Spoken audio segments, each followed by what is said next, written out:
मैं आपका डॉक्टर मालिक हूँ। आज एक इम्पॉर्टेंट टॉपिक बात करेंगे। ये भी थोड़ा खाना का रिलेटेड है, क्या खाना उसका रिलेटेड है। एक 3 दिन के पहले एक 10 साल का बच्ची को, 10 साल कंप्लीट हो गए उसको, 10 साल का बच्ची को मेरे पास लाया गया। क्यों बोले तो उसको यहाँ पे गर्दन के ऊपर थोड़ा एक छोटा स्वेलिंग है, थोड़ा दिब्बा के जैसा है। वो टच करे तो मुझे लगा कि ये कुछ भी नहीं है, ये फैट है, कुछ नहीं, दर्द भी नहीं है उसको, सिर्फ एक दिब्बा के जैसा है।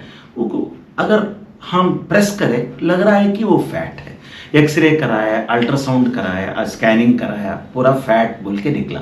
कुछ करने का जरूरत नहीं है। ये छोटी बच्ची जो है 10 साल कंप्लीट हुआ है, उसका प्रॉब्लम है, उसका वजन 40 क्लास होके 50 तक है, 45 केजीज था, 45 केजीज वेट है। और उसको वो थोड़ा लाइट डार्क कलर बची थी। और उसका गर्दन का जो स्किन होता है ना, वो पूरा ब्लैक कलर है। फेस का कलर अलग है, छाती का कलर अलग है, और मगर ये गर्दन का जो कलर होता है ना पूरा ब्लैक है। और उसके ऊपर छोटे छोटे वार्ट्स भी है, वार्ट्स बोल के छोटे छोटे टैग्स होते हैं, स्किन टैग्स होते हैं, वो भी है। इसको बोलते हैं एक्यांथोसिस निग्रिकेंस। वो आती है हाइपर इंसुलिनिज्म। अगर बॉडी में इंसुलिन ज़्यादा हो गया, अगर अपना बॉडी में इंसुलिन ज़्यादा हो गई और अपना बॉडी इंसुलिन को रेसिस्टेंट हो गई, इंसुलिन काम नहीं कर रहा है आपके ऊपर, इतना ज़्यादा हो गई और बॉडी इंसुलिन के लिए कंप्लीट रेसिस्टेंट हो गई, काम नहीं कर रहा है, इंसुलिन ज़्यादा है मगर काम नहीं कर रहा है, ये कंडीशन को एक्यांथोसिस निग्रिकेंस बोल के बोलते हैं। आप देखे होंगे एक डार्क चमड़ा होता है नेक के ऊपर, 45-40 ऐसा उम्र में ज़्यादा दिखाया जाता है। थोड़ा फैट जो मेल्स है, फीमेल्स उसमें दिखाया जाता है। ये बच्ची तो सिर्फ 10 साल कंप्लीट हुई है। आप यहाँ पे सुनना चाहिए। और जब ब्लड टेस्ट कराए, इसको हाइपोथायराइडिज्म भी थी, थायराइड भी काम नहीं कर रहा था। हाइपोथायराइडिज्म बोलते हैं ना, जिसके लिए आप थायरॉक्सिन वगैरह, एल्ट्रॉक्सिन वगैरह टैबलेट यूज़ करते हैं, वो भी प्रॉब्लम है, बहुत ज़्यादा है। 90% ये फिजियोलॉजिकल गॉइटर बोल के एक कंडीशन है। 10 साल से 14 साल 10 to 14 ईयर गर्ल्स जो प्यूबर्टी के आसपास है, उन लोगों को गाइटर होता है, उसको हाइपोथायराइडिज्म होता है, मगर वो माइल्ड होता है, वो फिजियोलॉजिकल गाइटर बोलते हैं। मगर ये बच्चे को तो बहुत ज़्यादा हाइपोथायराइडिज्म है, TSH बहुत ज़्यादा है, तो हाइपोथायराइडिज्म बहुत ज़्यादा था। टैबलेट्स भी रखने के लिए कंपलसरी था, अपना मेडिसिन प्रोफेसर टैबलेट्स भी रख दिए उसको। तो ये क्या हो रहा है, छोटे बच्ची में, 10 साल उम्र का बच्ची में आपको मेटाबॉलिक सिंड्रोम का फीचर सब दिखने लगे हैं। ये मेटाबॉलिक सिंड्रोम क्या होता है? मेटाबॉलिक सिंड्रोम किसका रिजल्ट है? हाइपर इंसुलिनिज्म। आपको बॉडी में इंसुलिन ज़्यादा हो गया, आपका पैंक्रियास बहुत ज़्यादा काम कर रही है, और अभी तक डायबिटीज तो आया नहीं, शुगर तो आया नहीं पेशेंट को, मगर प्री डायबिटीज बोलते हैं इसको, शुगर आने वाली है, prediabetes. So hyperinsulinism, insulin resistance, अपना बॉडी पूरा, वो जो ज़्यादा इंसुलिन हो गई, वो ज़्यादा इंसुलिन अपने ऊपर काम नहीं कर रहा है वो। और इसमें क्या होती है, मेटाबॉलिक सिंड्रोम कहा जाता है। मेटाबॉलिक सिंड्रोम जनरली 20 साल के बाद बच्चियों में देखा जाता है, 30-40 उम्र में भी देखा जाता है। 20 के से ज़्यादा लोगों को जहाँ पेशेंट फैट हो जाता है और उसको इनफर्टिलिटी भी होता है, बच्चों में बहुत ज़्यादा देख रहे हैं, और यंग लेडीज़ में देख रहे हैं, यंग मेल्स में देख रहे हैं, इनफर्टिलिटी होता है, उसको बच्चे पैदा नहीं होती है, और बहुत फैट होते हैं, और फीमेल्स में इधर उधर फेस का हेयर भी आ जाती रहती है। ये सब मेटाबॉलिक सिंड्रोम बोलते हैं। हाइपोथायराइडिज्म, थायराइड भी काम नहीं कर रहा है, और शुगर थोड़े लोगों को आ जाती है, थोड़े लोगों को प्री डायबिटीज होते हैं। बोले तो इंसुलिन बहुत ज़्यादा हो गई बॉडी में, मगर अभी शुगर लेवल्स नॉर्मल ही है, उसको इसको बोलते हैं प्री डायबिटीज। उसके बाद में ये लोग डायबिटिक हो जाते हैं, इंसुलिन थोड़ा कम हो जाता है और अल्टीमेटली आप डायबिटिक बन जाते हैं। तो ओबेसिटी, ये मेटाबॉलिक सिंड्रोम का फीचर्स क्या है? ओबेसिटी बोला था ना, बहुत वजन। प्री डायबिटीज बोले तो डायबिटीज के पहले स्टेज जहाँ पे इंसुलिन बहुत ज़्यादा हो गई बॉडी में और इंसुलिन अपने लिए काम नहीं कर रहा है। और पीसीओडी सबको मालूम है, आजकल बच्चियों में बहुत 18 साल 20 साल के बच्चियों में बहुत जगह जा रहा है। ओवरीज, जहाँ पे ओवरीज होते हैं उसमें छोटे छोटे वाटर का बबल्स आ जाते हैं, उसको पीसीओडी बोलते हैं। और हिर्सुटिज्म बोले तो हेयर, अननेसेसरी हेयर फेस के ऊपर, जहाँ पे हेयर नहीं रहना चाहिए वहाँ पे आ जाती है। और एक्यांथोसिस निग्रिकेंस मैं बोल चुका हूँ, ये डार्क पैच, ये नेक के ऊपर डार्क पैच आ जाती है, देखने में थोड़ा अलग रहती है, वो भी इंसुलिन बहुत ज़्यादा होने से होती है। और हाइपोथायराइडिज्म बोल चुका हूँ, इनफर्टिलिटी, बच्चों में बच्चे पैदा नहीं होना, ये दोनों में, फीमेल्स में मेल्स में दोनों में होते हैं। सो ये सब क्यों हो रहा है? ये सब क्यों हो रहा है? एक ही बात है, आपको करेक्ट, ये छोटे बच्चों में तो एक्सरसाइज बोल के बोल नहीं सकते हैं।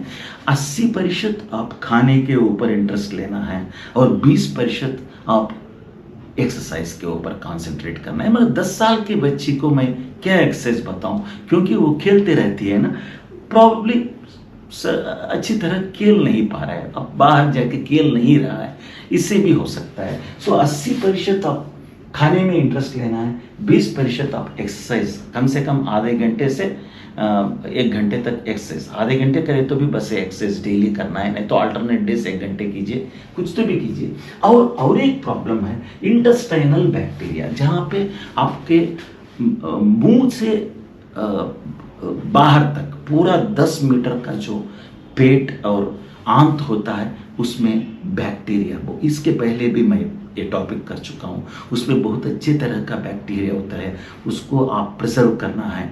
कैसा प्रिजर्व करते हैं? आपका जो खा रहे हैं वो इम्पॉर्टेंट है, आप क्या खा रहे हैं उसमें से आपको बैक्टीरिया, हेल्दी बैक्टीरिया जो आपके जिस्म के लिए बहुत अच्छा है, माइक्रोन्यूट्रिएंट्स पैदा करते हैं, शॉर्ट चेन फैटी एसिड्स तैयार करते हैं, और आपका बायोकेमिकल प्रोसेस, आपका बायोमेडिकल प्रोसेस ठीक रख के आपका पेट अच्छा है, पेट और आंत अच्छा है तो आप अच्छा है, कुछ बीमारी आपको नहीं हो सकती है, वो इम्पोर्टेंट है। चाहे वजन ज़्यादा हो, कुछ नहीं होगा। फैट्स लिए वो कन्वर्ट हो जाते हैं, कार्बोहाइड्रेट लिए वो फैट को कन्वर्ट हो जाते हैं, पूरा बैक्टीरिया देख लेती है, मगर बैक्टीरिया को मेंटेन करना है। क्यों ये बच्ची ऐसा प्रॉब्लम में लैंड हुआ?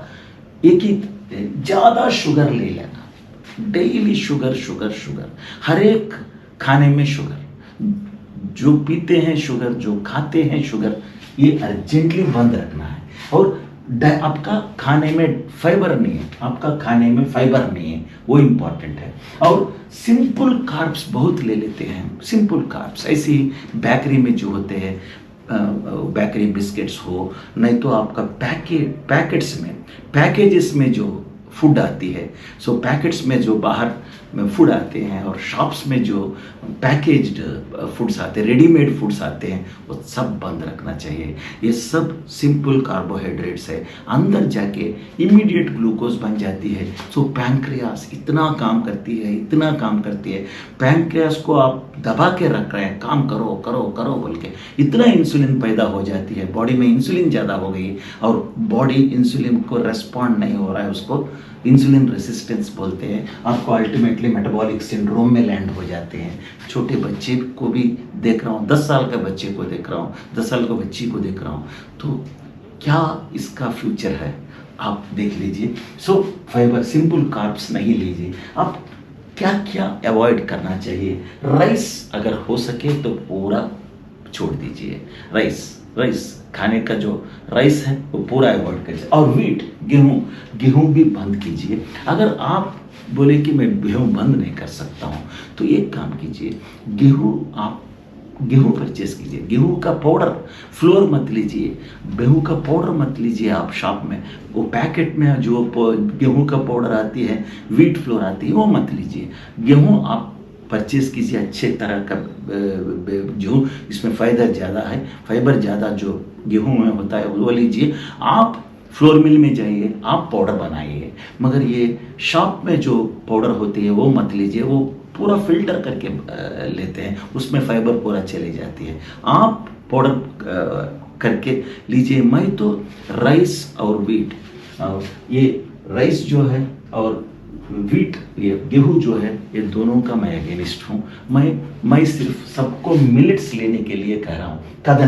कदन ना वो कुटकी, छोटी कुटकी वगैरह 5 तरह का जो डॉक्टर खादर वली साहब बोल चुका है, मैं भी वही खा रहा हूँ। मैं भी इसके पहले टॉपिक कर चुका हूँ। मिलेट्स, ये राइस वीट छोड़ के, ये राइस और गेहूं छोड़ के आप मिलेट्स के ऊपर थोड़े दिन तक आ जाइए। आप थोड़ी दिन आप कंटिन्यू हो जाइए, ये कुछ भी नहीं, आदत बन जाती है आपको। त्याड़ा इसका उसमें फर्क ज़्यादा नहीं है, सिर्फ मिलेट्स आदत कर लेना है बस। 1 मंथ में पूरा आदत हो जाती है आपको। और मैदा बिल्कुल बंद। ऑयल्स जो है, बाहर का ऑयल्स मत लीजिए, शॉप्स में जो मिलते हैं ना वो मत लीजिए आप। सिर्फ ये गांव में जो ऑयल्स बनते हैं, नंबर 1 होता है अपना घी नंबर 1 कुकिंग मीडियम है। आप कुछ बनाना है घर में, घी से बनाइए। कोकोनट ऑयल बहुत अच्छा है, कोकोनट ऑयल भी बहुत अच्छा है, नारियल का तेल बहुत अच्छा है। और अगर फली का तेल हो, तिल का तेल हो, वो अपना विलेज में जो बनता है वो लीजिए। कोल्ड प्रेस्ड ऑयल्स होता है ना। और कोल्ड ड्रिंक्स बिल्कुल बंद, कोल्ड ड्रिंक्स बिल्कुल बंद। बाहर का जो फ्रूट जूस मिलते हैं बिल्कुल बंद। आप फ्रूट जूस घर में बना लीजिए और पल्प के साथ लीजिए। फ्रूट जूस ऐसा फिल्टर मत कीजिए, जो फ्रूट में पल्प होता है वो पूरा लेना है। आप उस फाइबर को छोड़ना नहीं है, सिर्फ आप उसको फिल्टर करके मत लीजिए। पूरा फ्रूट अगर जूस लिए तो पल्प के साथ लीजिए आप, उसमें पल्प कंपलसरी है। तो घर में बना लीजिए आप। शुगर बिल्कुल बंद, घर से शुगर बाहर, ओके। और अगर गुड़ है, गुड़ भी बंद। गुड़ सिर्फ अगर ये ताड़ी पेड़ होता है ना, उसका गुड़ थोड़ा ले सकते हैं, मगर जहाँ गन्ने का गुड़ होता है पूरा छोड़ दीजिए आप। और मिलेट्स, आप 100% मिलेट्स खाने लगते हैं तो आपका पूरा नॉर्मल हो जाते हैं, सब बीमारियां नॉर्मल हो जाते हैं। सो मिलेट्स 9 to 12%, 9 से 12% फाइबर रहती है इसमें। मिलेट्स लीजिए। पल्सेस, ये चने के दाल, ये दाल वो दाल, सब चने के दाल वगैरह, कुछ भी दाल हो, मगर दाल के जैसा लीजिए, पाउडर मत कीजिए। दाल के जैसा लीजिए, बहुत अच्छा है। और मिलेट्स ले सकते हैं, भरपूर पेट भर लगते हैं। पल्सेस इतना अच्छा, कोई दाल, कुछ भी दाल हो, बहुत अच्छा ले सकते हैं। नॉनवेज आपका मर्जी कितना भी ले सकते हैं, मगर जो ऑयल आप इस्तेमाल कर रहे हैं नॉनवेज में वो इम्पोर्टेंट है। वेजिटेरियन सब कुछ ले सकते हैं।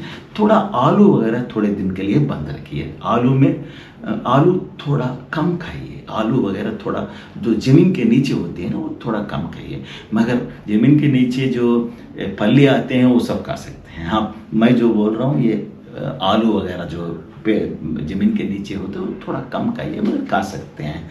तो ये अगर आप करें तो आपका बैक्टीरिया फुल नॉर्मल हो जाए। और फर्मेंटेड फूड कहते हैं, फर्मेंटेड फूड बहुत अच्छा है। और आप मिल्क भी, आप दूध भी कितना हो सके उतना बंद रखिए। और मेनली आप आइसक्रीम्स वगैरह बिल्कुल बंद। और मिल्क भी थोड़ा कम खाए, मिल्क भी पूरा बंद करके बटर मिल्क लेते रहिए। कर्ड या बटर मिल्क ले सकते हैं, क्योंकि उसमें बैक्टीरिया होते हैं, लैक्टोबैसिलस बोल के। आपको बैक्टीरिया फिल नॉर्मल होना चाहिए। और ये भी कर सकते हैं, इसके पहले भी हम करते थे। जब हम बच्चे हैं, अभी भी मैं खा रहा हूँ, तो रात को अगर खाना बना लेके, मिलेट्स हो या कुछ भी हो, रात को खाना बना लेके 9 बजे तक रात में बना लेके सुबह खाते हैं, नेक्स्ट मॉर्निंग खाते हैं, उसको फर्मेंटेड फूड बोलते हैं ना, वो भी बहुत अच्छा है, क्योंकि उसमें अच्छे बैक्टीरिया होता है। उसमें थोड़ा आप अचार डाल के, थोड़ा कर्ड डाल के खा ले सकते हैं। 90% आपका बॉडी पूरा पेट में आंत में पूरा बैक्टीरिया हो जाते हैं, जिससे आपका बीमारियां पूरा नॉर्मल हो जाते हैं, आप परफेक्ट होते हैं, वेट वगैरह ज़्यादा होने का चांस ही नहीं है। थोड़ा इस्तेमाल करके देखिए। छोटे छोटे बच्चों में भी ऐसे प्रॉब्लम्स हो रहा है तो थोड़ा अच्छे नहीं लग रहा है, तो मेरा बात सुनिए, आप जहाँ तक हुए उतना तक